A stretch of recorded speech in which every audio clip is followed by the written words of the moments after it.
In 1981, this man described TikTok, facial recognition, and AI-driven emotion prediction decades before any of it existed. He was just a guest on a local talk show, polite, calm, but what he said didn't belong to that time. He described a future where your phone didn't just listen to you, it studied you, predicted your next move, and decided what you would feel before you felt it.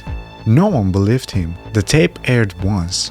Then it vanished until January 2025 when it resurfaced online, quietly, like it had been waiting for the right moment. And now, people are asking the question no one wants to answer. Did this man remember the future? Or was he trying to warn us before it was too late? In early 2025, a grainy VHS clip began circulating online. The man on screen sat in an armchair under warm studio lights. His voice was calm and his tone was confident. Everyone will carry a device that listens, tracks, and learns. Tape was traced back to a forgotten 1981 public access show in Pittsburgh. His name was Dr. Edward Lance. No social presence, no obituary, no known family. Just one appearance, speaking about things that didn't exist yet, things that now define our daily lives. One name, that's all researchers could find. E. Lance, listed as a systems analyst at Bell Labs in the late 70s. Bell Labs, where the laser, the transistor, and the roots of the internet were born. They didn't hire visionaries, they created them. And Lance's title? Predictive Modeling and Behavioral Simulation. He wasn't studying computers, he was studying us. A few years later, his name surfaces in a redacted government memo referencing a classified program on human behavior in closed digital systems. Then, silence. Lance disappears. No resignation, no trace, not even a tax filling. Like someone erased him.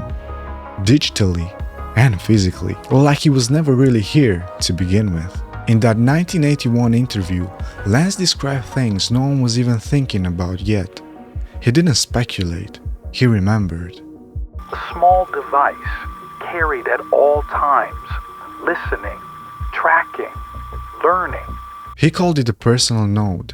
Today, we call it a smartphone. It sounded ridiculous in 1981, but today, your scroll speed, your pupil dilation, your pauses, all used to shape what you see next. People will fear silence. They will fill it with noise, willingly. In 2020, when the world stopped, we filled the silence with content. We binged, we scrolled, we fed the machine every second of our attention. Lance warned that the silence would become uncomfortable, and he was right. Those who resist won't be silenced. They'll be unseen. He called it soft erasure, a quiet form of censorship where you're not blocked, just ignored. No reach, no discovery, just silence wrapped in code. Sound familiar? It will all begin with entertainment. That's how the system gets in. We laughed, we danced, we swiped, and without realizing it, we handed over everything. Our habits, our voices, our thoughts. At the end of the interview, Lance looks into the camera. No smile, just a quiet warning. The shift begins in 2020. By 2025, it's irreversible.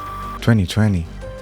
The year we stayed home, trapped inside with glowing screens and endless noise. We didn't just survive a lockdown, we surrendered to it. And now, it's 2025, exactly when he said things would change for good. So who was he? Maybe Lance worked deep inside the classified project, one that tested the psychological effects of predictive AI. He didn't guess the future, he saw the blueprint, and he broke protocol to warn us. That's one theory. Others believe he wasn't from 1981 at all. He had lived through our timeline and came back to change it. Watch the interview. He doesn't wonder what might happen.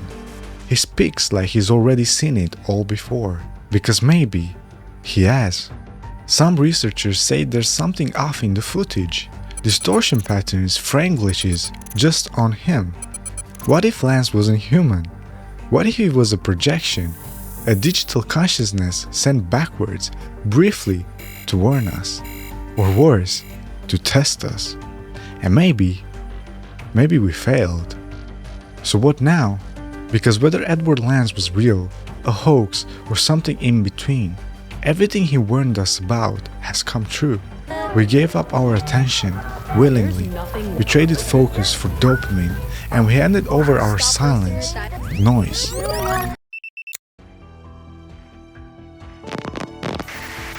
But here's the thing, these machines in our hands, they were never meant to control us.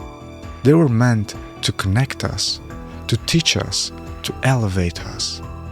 And maybe that's still possible if we remember what they could be, not just what they become.